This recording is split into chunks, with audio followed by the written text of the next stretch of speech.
अस्सलाम वालेकुम स्टूडेंट्स। अच्छा बेटे, आज हमने नेक्स्ट लेक्चर पढ़ना है and that is crossing over.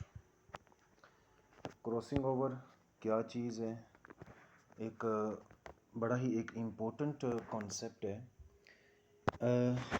कल हमने प्रीवियस लेक्चर के अंदर पढ़ा था कि क्वांटिटेटिव और क्वालिटेटिव जो वेरिएशंस होती हैं वो क्या होती हैं, उसके बारे में हमने डिटेल से डिस्कस किया था। आज बेटे हमने पढ़ना है क्रॉसिंग ओवर के बारे में। देखिए बेटा, क्रॉसिंग ओवर का जो कॉन्सेप्ट है ये आप मैट्रिक से पढ़ते आ रहे हैं। इससे पहले भी आपने इसके बारे में 8th क्लास के अंदर पढ़ा होगा, लेकिन आज हम इसको थोड़ा सा डिटेल के अंदर देखेंगे और देखेंगे कि क्रॉसिंग ओवर कितनी इम्पोर्टेंट है, क्या इसकी सिग्निफिकेंस है। तो पहले तो बेटा हम इसकी डेफिनेशन देखते हैं कि क्रॉसिंग ओवर बेसिकली है क्या। देखें बेटा, क्रॉसिंग ओवर क्या है? Crossing over is an exchange of chromosomal segments between non-sister chromatids of homologous chromosomes during meiosis। अभी हम इसका क्रॉस भी देखते हैं किस तरह से ये होता है। सो बेसिकली क्या होता है, वो कह रहा है कि जी जो नॉन सिस्टर क्रोमाटिड्स होते हैं ना ऑफ होमोलोगस क्रोमोसोम्स के, अब ये हमारे पास एक क्रोमोसोम है, एक ये क्रोमोसोम है, ये हमारे पास दोनों आपस में सिस्टर क्रोमाटिड्स हैं और ये दोनों आपस में सिस्टर क्रोमाटिड्स हैं। ठीक है, अब होगा क्या कि इनके दरमियान आपस में सेगमेंट्स का एक्सचेंज होगा। तो इस प्रोसेस को, इस फिनोमिना को हम बोलते हैं क्रॉसिंग ओवर। अब हम एक क्रॉस पढ़ेंगे और उससे हम देखेंगे कि जी क्रॉसिंग ओवर जो है वो किस तरह से होती है। देखें बेटा, यहाँ पे ये मेरे पास होमोलोगस क्रोमोसोम्स हैं। अब आपको पता है कि जब भी सेल डिवाइड करता है, क्योंकि हम मियोसिस की बात कर रहे हैं, तो पहले जो है ना वो हमारे पास एक इंटरफेस चलती है जिसमें सेल अपने आप को प्रिपेयर करता है डिवाइड होने के लिए, और उसमें एक फ़ेज़ होती है एस फेज़। अब एस फेज़ में सेल की डुप्लीकेशन, क्रोमोसोम्स की डुप्लीकेशन होती है, वो अपने आप को डबल कर लेते हैं, डीएनए की रेप्लिकेशन होती है। तो होता क्या है कि हर एक जो क्रोमोसोम्स होता है ना, हर एक क्रोमोसोम अपनी कॉपी तैयार कर लेता है। ठीक है, इस तरह से जैसा कि आप ये देख रहे हैं। अब ये दोनों आपस में जो हैं, एक ये और ये, इन दोनों को हम बोलते हैं कि जी ये सिस्टर क्रोमाटिड्स हैं। अब देखें जी, एस फेज़ के बाद ये हमारे पास इस एक क्रोमोसोम ने अपनी कॉपी तैयार कर ली, ये वाली, और इस वाले ने ये अपनी एक कॉपी तैयार कर ली। यानी दोनों होमोलोगस क्रोमोसोम्स ने अपनी अपनी कॉपियाँ तैयार कर लियाँ। अब इसके पास भी दो क्रोमाटिड्स हैं और इसके पास भी दो क्रोमाटिड्स हैं, और ये आपस में तो होते हैं सिस्टर क्रोमाटिड्स। लेकिन अगर हम एक दूसरे के लिहाज से देखें तो बेटा हम इनको बोलते हैं नॉन सिस्टर क्रोमाटिड्स। ठीक है जी, नॉन सिस्टर क्रोमाटिड्स, यानी ये होमोलोगस क्रोमोसोम्स हैं। अब होमोलोगस क्रोमोसोम्स क्या होते हैं, ये आपने पढ़ा हुआ है कि ऐसे क्रोमोसोम्स, देखें एक ये क्रोमोसोम है और ये एक ये क्रोमोसोम है, इनको आपस में होमोलोगस क्रोमोसोम्स क्यों कहा जाता है बेटा? क्योंकि इनके ऊपर जो जीन्स होते हैं ना वो सेम ट्रेट को कंट्रोल करने वाले सेम लोकस के ऊपर मौजूद होते हैं। इनमें से एक आता है फादर की तरफ से और एक आता है मदर की तरफ से। ठीक है, तो ये दोनों आपस के अंदर एक दूसरे के सामने आ जाते हैं। ठीक है, और ये अपनी कॉपी तैयार करते हैं। उसके बाद जब इनके सिस्टर क्रोमेटिड्स बन जाते हैं तो फिर इनके दरमियान सेगमेंट्स का एक्सचेंज होता है। ठीक है, और उस वो जो सेगमेंट्स का एक्सचेंज होता है उसमें एक आप बेटा टर्म याद रखिएगा, यहाँ पे लिखा हुआ है क्याज़मेटा। क्याज़मेटा फॉर्मेशन। क्याज़मेटा फॉर्मेशन, क्याज़मेटा फॉर्मेशन क्या होती है कि जहाँ पर ये जो क्रोमाटिड्स हैं ये एक दूसरे को ओवरलैप करेंगे। अब देखो, जैसे यहाँ पे ओवरलैप कर रहे हैं, यहाँ पे ओवरलैप कर रहे हैं, तो जिस जिस पॉइंट से ये एक दूसरे को ओवरलैप करेंगे उसे हम बोलते हैं, उन पॉइंट्स को बोलते हैं क्याज़मेटा फॉर्मेशन। तो ज़रूरी नहीं होता कि ये जो क्रोमोसोम है ये एक पॉइंट से एक दूसरे को ओवरलैप करते हैं, मैंने यहाँ पे 2 पे करवाया हुआ है, ये इससे ज़्यादा पॉइंट से भी एक दूसरे को ओवरलैप कर सकते हैं। अच्छा, अब जब ये आपस में एक दूसरे को ओवरलैप करते हैं तो आगे जब मियोसिस का प्रोसेस आगे चलेगा तो देखें, जब ये प्रोसेस आगे चलेगा तो क्या होगा, मियोसिस 1 पहले कंप्लीट होती है और उसके बाद मियोसिस 2 कंप्लीट होती है। ये चैप्टर बड़ा आसान सा है, आपने सेल साइकिल वाला जो है ना वो टॉपिक पढ़ा होगा, चैप्टर पढ़ा होगा। तो मियोसिस 1 में क्या होता है बेटा, कहते हैं the separation of homologous chromosomes, यानी होमोलोगस क्रोमोसोम्स जो एक दूसरे को ओवरलैप किए हुए हैं ये आपस में एक दूसरे से सेपरेट हो जाएंगे। बात समझ आ रही है आपको, जैसा कि ये देख रहे हैं आप। तो यहाँ पे आप देखें तो इन दोनों ने क्या किया, मैं ज़रा इसको क्लियर कर दूं। तो यहाँ पर इन दोनों ने क्या किया कि ये दोनों होमोलोगस क्रोमोसोम्स एक दूसरे से सेपरेट हो गए हैं। ठीक है बेटा। अच्छा, उसके बाद फिर आती है मियोसिस 2। तो मियोसिस 2 में क्या होता है, देखें जी, मियोसिस 2 में सेपरेशन ऑफ सिस्टर क्रोमाटिड्स। अब सिस्टर क्रोमाटिड्स आपस में एक दूसरे से सेपरेट हो जाते हैं, यानी देखें कि जी यहाँ पर जो है ये कंडीशन आ गई थी आफ्टर मियोसिस 1, और यहाँ पर इन्होंने सेगमेंट्स का एक्सचेंज कर लिया था। ये मैंने इसको ना कलर से शो किया हुआ है, ये जो कलर आपको नज़र आ रहे हैं ना, तो इसका मतलब है कि यहाँ पर जो इसका एक कुछ सेगमेंट है वो इस क्रोमोसोम के पास चला गया और इसका कुछ सेगमेंट इसके पास चला गया, यानी exchange of the segments between the non sister chromatids of homologous chromosomes. ठीक है जी। तो मियोसिस 1 में क्या हुआ था कि जी ये आपस में एक दूसरे से सेपरेट हो गई, जैसा कि आपको यहाँ पर ये नज़र आ रहा है। ठीक है जी, ये आपको नज़र आ रहा है। ठीक है, एक दूसरे से सेपरेट हो गए। और मियोसिस 2 में क्या होता है, सेपरेशन ऑफ सिस्टर क्रोमाटिड्स, यानी कि जो सिस्टर क्रोमाटिड्स हैं वो एक दूसरे से सेपरेट हो जाते हैं। ठीक हो गया। अच्छा जी, तो सेंट्रोमियर से दोनों जो सिस्टर क्रोमाटिड्स हैं अपना ये सेपरेट हो जाते हैं। जैसे देखो ये आपस में सिस्टर क्रोमाटिड्स थे, अब इनमें सेगमेंट्स का एक्सचेंज जो हो चुका था जो इसके नॉन सिस्टर क्रोमाटिड्स थे दूसरे। अब देखें तो ये यहाँ पे ये जो पॉइंट होता है जहाँ पे ये दोनों क्रोमाटिड्स आपस में मिले हुए होते हैं ना, ये वाला पॉइंट इसको बोलते हैं सेंट्रोमियर। ठीक है। तो मियोसिस 2 में क्या होता है कि ये दोनों जो सिस्टर क्रोमाटिड्स हैं ये एक दूसरे से सेंट्रोमियर से सेपरेट हो जाते हैं और आगे गैमिट्स बन जाते हैं। ठीक है। और आपको पता है कि मियोसिस होती ही at the time of gametes formation है, और जब गैमिट्स फॉर्मेशन होती है आपको पता है कि आगे जो गैमिट्स बनते हैं उनके अंदर हाफ नंबर ऑफ क्रोमोसोम्स आगे मूव करते हैं। ठीक है जी। तो इस वजह से ये जो सिस्टर क्रोमाटिड्स हैं ये सेंट्रोमियर से जो है ना वो एक दूसरे से सेपरेट हो जाते हैं। अब देखो जी ये हमारे पास गैमिट्स बन गए। ठीक है। तो अब देखें यहाँ पे मैं आपको गैमिट्स बता रहा हूँ क्रोमोसोम्स की सेंस में, लेकिन हमने जब पीछे हमने अभी तक जो जेनेटिक्स के चैप्टर के अंदर हमने पढ़ा है ना, हम यही चीज़ पढ़ते आ रहे हैं कि जी हम शो करते हैं जैसे ये ए है, ठीक है, ये एक जीन है और इसके ये दो अलील हैं। ठीक है। तो इनमें इस तरह से हम गैमिट्स को शो कर देते थे।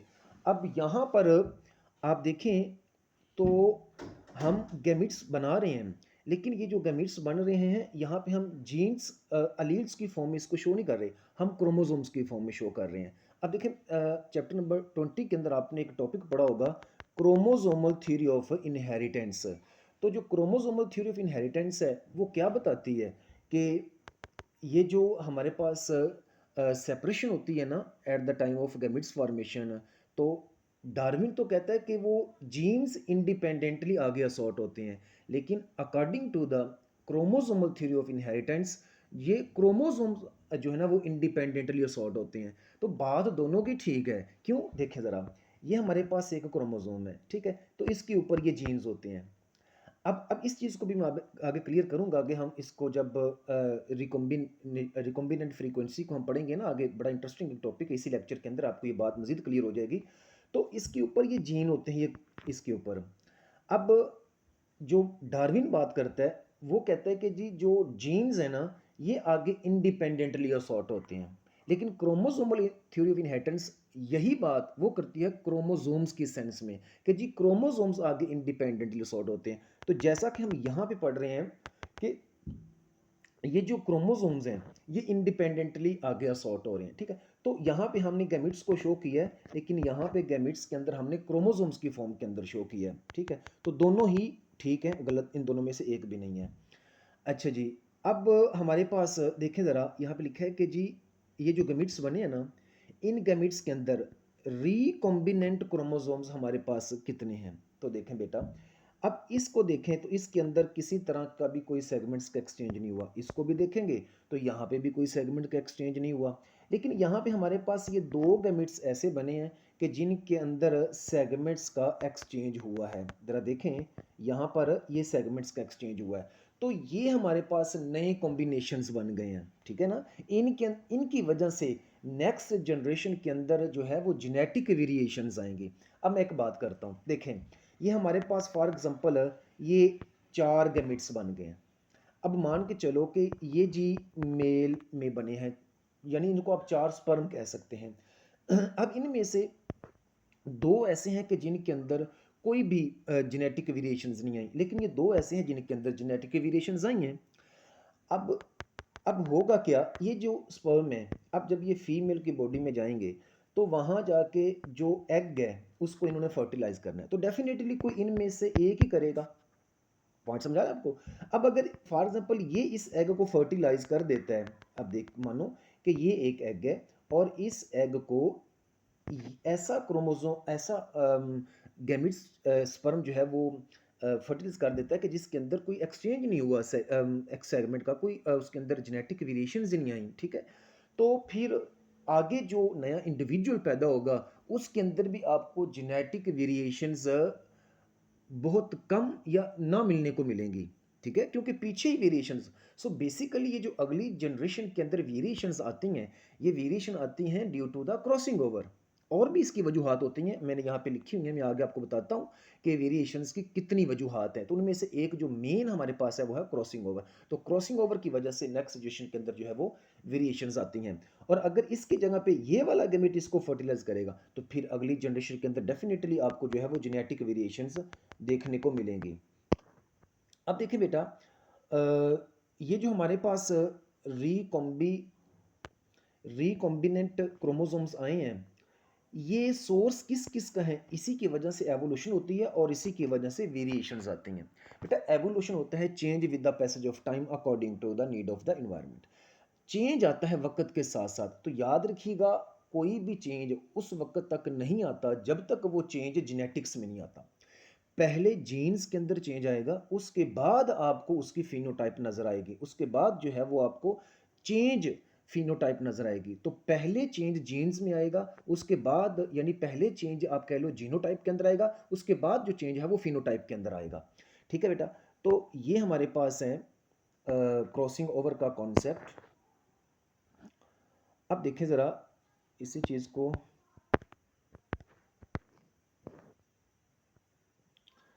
कि अब सोर्सेज ऑफ एवोल्यूशन क्या क्या हैं। सोर्सेज ऑफ एवोल्यूशन यानी जो चेंज आता है ना वो क्यों किस वजह से आता है। एक तो इसकी वजह है इंडिपेंडेंट असॉर्टमेंट, यानी कोई भी गैमीट, जैसे अभी मैंने 4 आपको बताए थे, उन चारों में से बिल्कुल कोई भी गैमीट जाकर के एग को फर्टिलाइज कर सकता है। ये इंडिपेंडेंट असॉर्टमेंट है, ठीक है। अब देखो इंडिपेंडेंट फ्यूजन ऑफ गैमिट्स, ठीक है, अभी मैंने आपको बताया।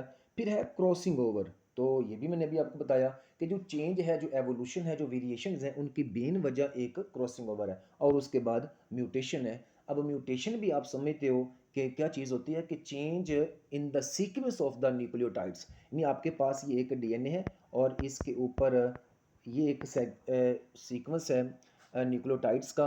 अब अगर ऐसा हो जाए कि यहाँ पे ये जो गवानीन है ये निकल जाए और इस गवानीन की जगह पे यहाँ पे एडेनिन ऐड हो जाए, तो आप देखें ये पूरे का पूरा सीक्वेंस चेंज हो गया, ठीक है। तो जिस भी जीन के अंदर ये म्यूटेशन होगी उसका सीक्वेंस चेंज हो जाएगा, एक नया कॉम्बिनेशन आपके सामने आ जाएगा। तो mutation is also the source of evolution. अब देखें बेटा, इसी जो हमारे पास क्रॉसिंग ओवर है, इसी क्रॉसिंग ओवर को हम एक और तरीके से देखने की कोशिश करते हैं। चीज़ें वही हैं, बस थोड़ा सा उसको समझाने का एक मेथड थोड़ा सा अलग है। अब देखें बेटा, यहाँ पर एक हमारे पास ये वाला पेरेंट है और एक ये वाला हमारे पास पेरेंट है। ये है होमोजाइगस डोमिनेंट और ये है होमोजाइगस रिसेसिव। अब यहाँ पर आप देखें तो इन दोनों के अंदर कोई क्रॉसिंग ओवर नहीं हुई। ये भी बिल्कुल वैसे का वैसा ही है और ये भी वैसे का वैसा ही है, यानी दोनों ही, ये भी पेरेंटल कम्बिनेशन ही है और ये भी पेरेंटल कम्बिनेशन ही है, यानी कोई न्यू कम्बिनेशन नहीं बना। इसका मतलब ये हुआ कि फॉर समझे इस बात को, एक एग्जांपल से बात को समझाता हूँ। यानी अगर पेरेंट्स हैं, ठीक है, पेरेंट्स के अंदर क्रॉसिंग ओवर नहीं होती तो उनके जो ऑफस्प्रिंग्स आगे पैदा होंगे ना, वो भी उनके जैसे ही होंगे। या फॉर एग्जांपल देखें, ए सेक्शुअल रिप्रोडक्शन आपने पढ़ा हुआ है। ए सेक्शुअल रिप्रोडक्शन के अंदर क्या होता है, ठीक है, गैमेट्स फॉर्मेशन नहीं होती, इसका मतलब है उसके अंदर क्रॉसिंग ओवर भी नहीं होती। इसी वजह से तो जिनके अंदर ए सेक्शुअल रिप्रोडक्शन होती है, वो जो आगे डॉटर सेल्स बनते हैं वो बिल्कुल अपने पेरेंट की तरह होते हैं, यानी उनके जो डॉटर सेल्स बनते हैं वो अपने पेरेंट के जैसे ही होते हैं, क्योंकि उनके अंदर जो है वो सेक्शुअल रिप्रोडक्शन नहीं होती। तो जो क्रॉसिंग ओवर है वो सेक्शुअल रिप्रोडक्शन जिन ऑर्गेनिजम्स के अंदर होती है उन्हीं के अंदर ही वो जो है वो क्रॉसिंग ओवर होती है। जो ए सेक्शुअल रिप्रोडक्शन के जरिए ऑर्गेनिजम्स पैदा होते हैं, ठीक है, उनके अंदर क्रॉसिंग ओवर नहीं होती, इसलिए वो अपने बिल्कुल पेरेंट्स की तरह होते हैं। ठीक है, तो यहाँ पे जो चीज़ मैं आपको बता रहा हूँ कि बेटा ये भी बिल्कुल पेरेंटल कम्बिनेशन है, ये भी पेरेंटल कम्बिनेशन है, यानी ना तो इसके अंदर कोई क्रॉसिंग ओवर हुई है ना इसके अंदर क्रॉसिंग ओवर हुई है। अब देखिए एक केस तो ये मैंने जस्ट आपको समझाने के लिए लिखा हुआ है और कोई इतना बड़ी बात नहीं है। अच्छा देखिए यहाँ पे आप देखें ज़रा, एक हमारे पास ये वाला पेरेंट है और ये, यानी इनको ही हमने नीचे लिया हुआ है। ठीक है, बड़ी आसान सी बात है। अब क्या हुआ है कि यहाँ पे आप देखें कि इनके जो होमोलोगस क्रोमोसोम्स हैं ना, उनके अंदर यहाँ पर हो गई है क्रॉसिंग ओवर। ठीक है, अब यहाँ पे क्रॉसिंग ओवर हो गई है। अब जब क्रॉसिंग ओवर हुई है तो अब हमारे पास ये 4 गैमीट्स बन गए, यानी वही चीज़ है जो हमने पीछे पढ़ी है, सिर्फ उसको समझाने का थोड़ा सा पैटर्न मैंने चेंज कर दिया। बात दोबारा सुने, ठीक है, ये हमारे पास क्रॉसिंग ओवर के बाद ये 1, ये 2, ये 3, ये चार हमारे पास जो है वो कम्बिनेशंस, 4 हमारे पास सॉरी गैमेट्स बने हैं। अब पहले के अंदर देखें कोई चेंज नहीं आया, ठीक है, तो वो बिल्कुल पेरेंटल कम्बिनेशन है। इसमें भी चेंज आया, ठीक है, यानी इसमें कैपिटल ए था तो ये कैपिटल ए इधर चला गया और ये स्मॉल कैपिटल बी इधर चला गया, सॉरी, और ये स्मॉल बी उधर चला गया। तो आप देखें ज़रा यहाँ पे तो जो न्यू कम्बिनेशन बना है उसमें आप देखें ये स्मॉल बी ऊपर चला गया, ठीक है, और ये जो ऊपर वाला कैपिटल बी था वो नीचे आ गया। तो इसका मतलब ये हुआ कि यहाँ पर ये जो दोनों गैमेट्स बने हैं ना, इनके अंदर एक्सचेंज ऑफ द सेगमेंट्स होगा, यानी कि इसके अंदर क्रॉसिंग ओवर हुई है। ठीक है, तो अब यहाँ पर ये न्यू कम्बिनेशंस हमारे पास बन गए हैं। ठीक है, न्यू, तो ये भी पेरेंटल कम्बिनेशन है और ये भी हमारे पास बिल्कुल पेरेंटल कम्बिनेशन है। ठीक है जी, अब ज़रा इस चीज़ को समझिएगा, देखें आगे। अब इसका हम पूरा क्रॉस करवाएंगे और हम इसके ज़रिए कम रिकॉम्बिनेंट फ्रीक्वेंसी को काउंट करेंगे। मैं आगे बताता हूँ रिकॉम्बिनेंट फ्रीक्वेंसी क्या होती है, ज़रा इसको देखें ज़रा। अब देखिए बेटा हुआ क्या कि यहाँ पे हमारे पास ये जो हमारे पास अपना ये जो पेरेंटल जो पेरेंट्स हैं, अब हम इसका एक क्रॉस करवाते हैं जैसे कि हम पीछे करवाते आ रहे हैं। ये देखिए जी, ये हमारे पास एक पेरेंट है और ये हमारे पास दूसरा पेरेंट है। ठीक हो गया जी।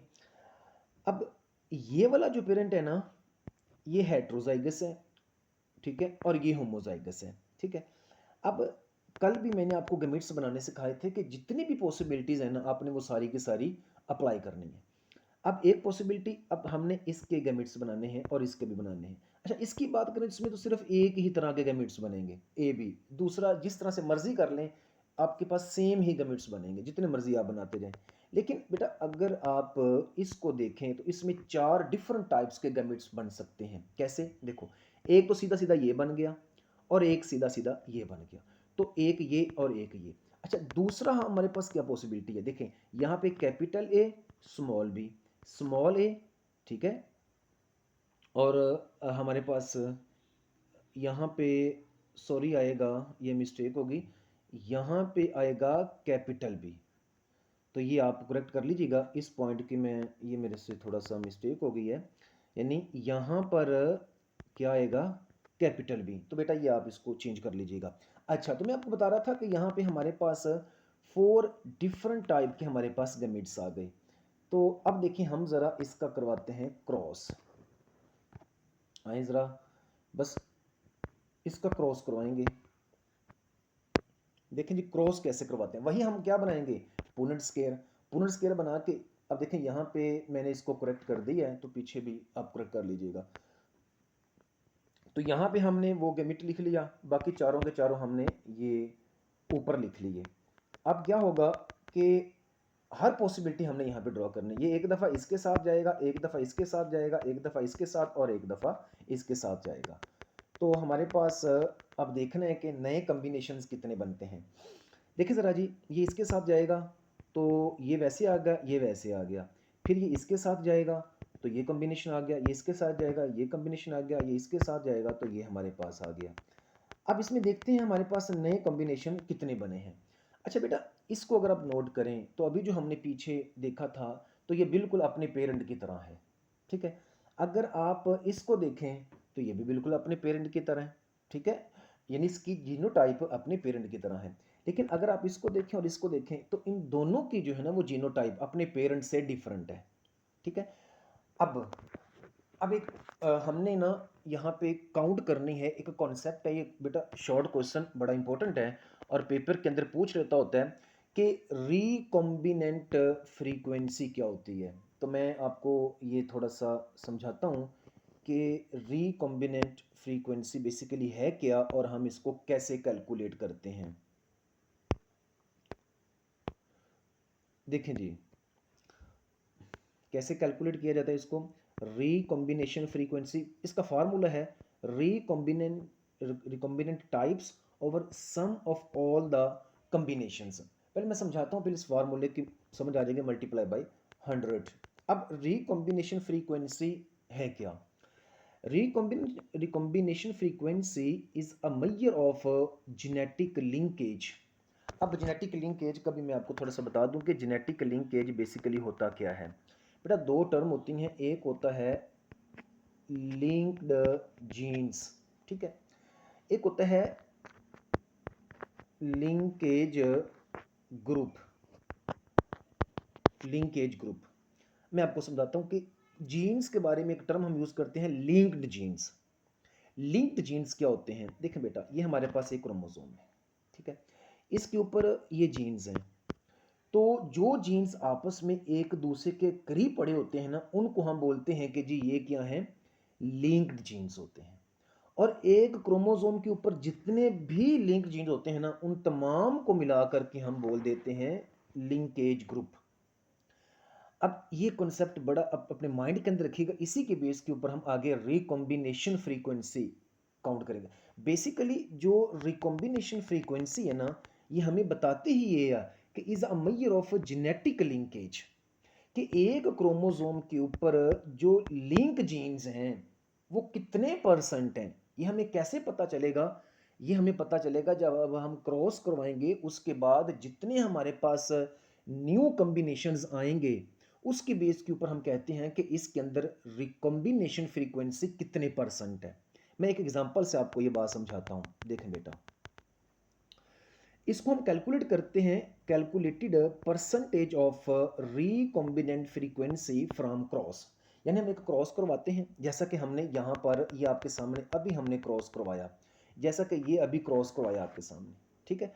Calculated percentage of recombinant frequency from cross, यानी एक क्रॉस से हम रिकॉम्बिनेंट फ्रीक्वेंसी की परसेंटेज को कैलकुलेट करते हैं। यानी ये हमने क्रॉस करवाया, इसके अंदर हमारे पास कितने परसेंट न्यू कॉम्बिनेशंस आए हैं, ठीक है। यानी ये क्रॉस करवाया, ये भी पेरेंट की तरह था, ये भी पेरेंट की तरह था, ठीक है। तो इसकी हम जितने परसेंट हमारे पास, तो सॉरी रिकॉम्बिनेशन फ्रीक्वेंसी क्या है कि हमारे पास न्यू कॉम्बिनेशंस कितने परसेंट आए हैं। तो देखें ज़रा बेटा, अच्छा इस हमें रिकॉम्बिनेशन फ्रीक्वेंसी और क्या चीज़ बताती है, एक तो ये है कि ये मेजर ऑफ जेनेटिक लिंकेज है, ठीक है, लिंक्ड जीन्स कितने हैं हमारे पास क्रोमोसोम के ऊपर। दूसरा ये हमें क्या बताती है, हमें बताती है percentage of recombinant frequency from cross. तीसरी चीज देखें, रिकॉम्बिनेशन फ्रीक्वेंसी क्या होती है, directly proportional to the distance between the linked genes, directly proportional to the distance of between the linked jeans.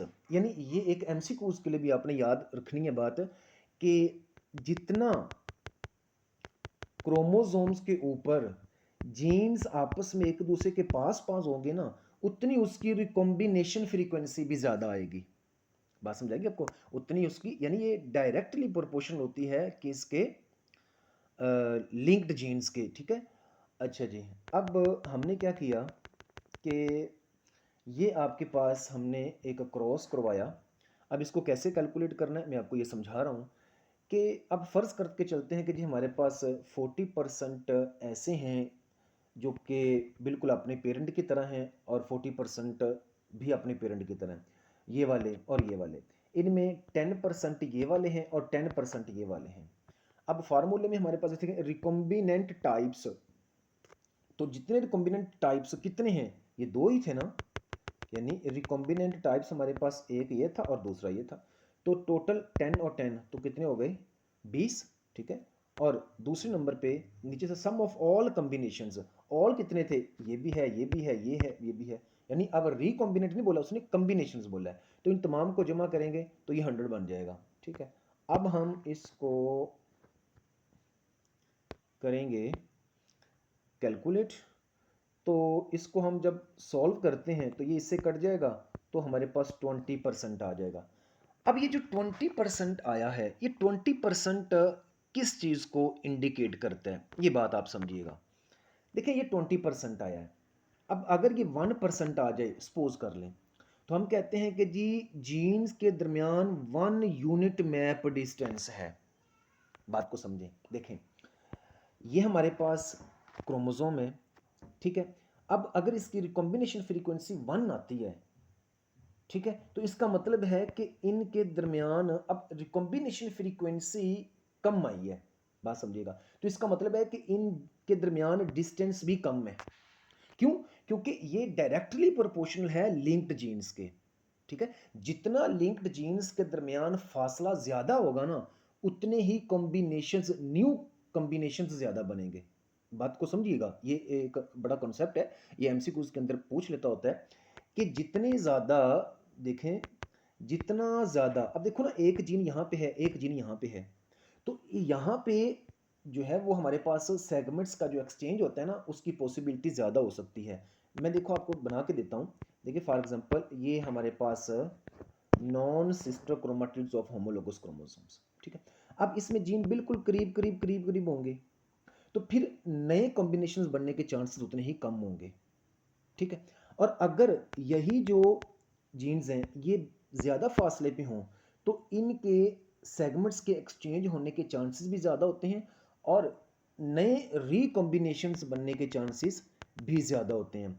तो जो हमारे पास रिकॉम्बिनेशन फ्रीक्वेंसी है, ये डायरेक्टली प्रोपोर्शनल होती है to the distance between the linked genes, यानी जो लिंक्ड जीन्स हमारे पास इनके दरमियान अगर डिस्टेंस ज़्यादा होगा, रिकॉम्बिनेशंस, न्यू रिकॉम्बिनेशंस ज़्यादा बनेंगे और रिकॉम्बिनेशन फ्रीक्वेंसी भी ज़्यादा आएगी, ठीक है। तो जैसे यहाँ पे हमारे पास 20% रिकॉम्बिनेशन फ्रीक्वेंसी आई है, तो इसका मतलब ये बनता है कि जीन्स के ऊपर हमारे पास जो लिंक्ड जीन्स का आपस, ये सॉरी क्रोमोसोम्स के ऊपर जो लिंक्ड जीन्स का आपस में डिस्टेंस है ना, वो 20 यूनिट मैप डिस्टेंस है।